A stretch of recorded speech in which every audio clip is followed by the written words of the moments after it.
High বন্ধুরা, নমস্কার। আমি রাজলক্ষ্মী সাহা। আজ নিয়ে আসছি কাতলা পোস্ত, বাঙালি একটা জনপ্রিয় রান্না কাতলা পোস্ত। আসুন সরগুলি রান্নাটা। কাতলা পোস্ত রান্নাটা বাঙালির সবাই জনপ্রিয়। চলুন আমরা রান্নাটা শুরু করি।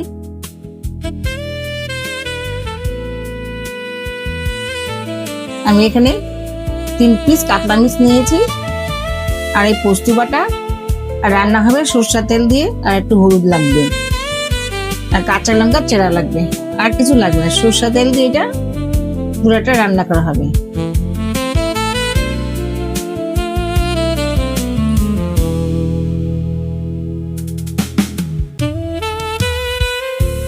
পাঁচটাকে এবার আমরা 1 চামচ মতো নুন দিয়ে মেখে নিব।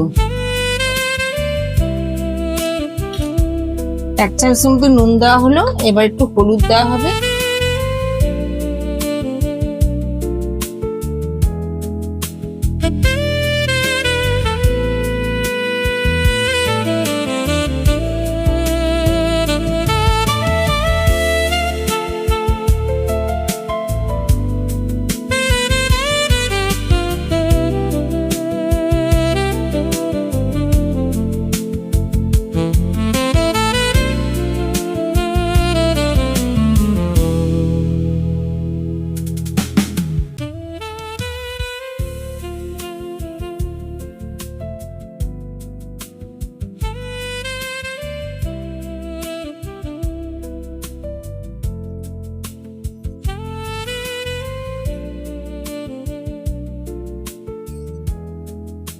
মাছগুলো ভেজে নিতে হবে।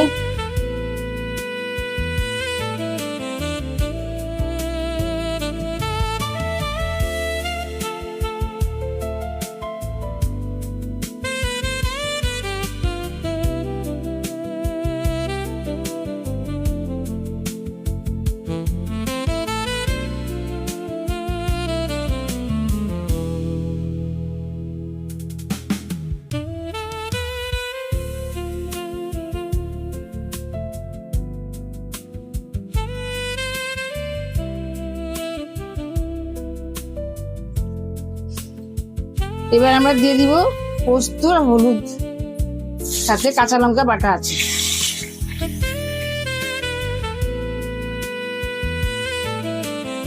পোস্ত, হলুদ আর কাঁচা লঙ্কা বাটা দিয়ে কষিয়ে নিব।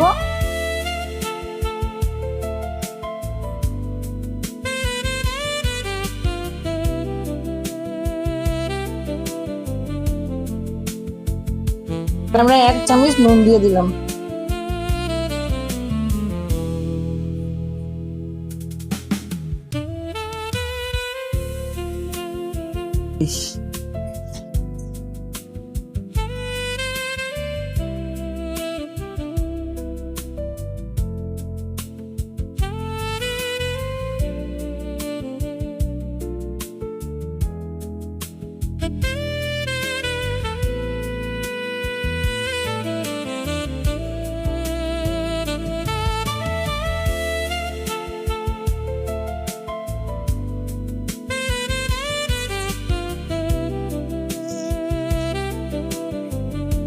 আমাদের হয়ে গেল কাতলা পোস্ত।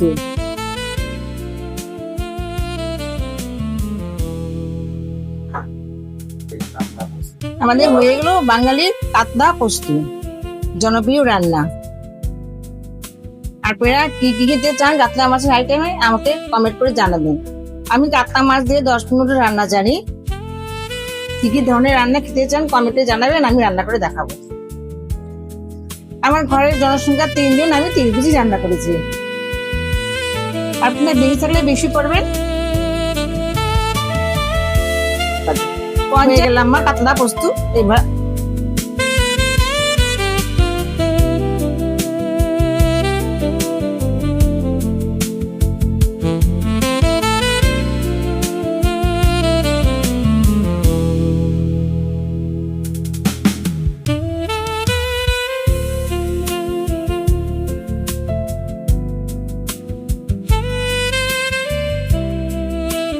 হয়ে গেল আমার বাঙালি প্রিয় রান্না কাতলা পোস্ত।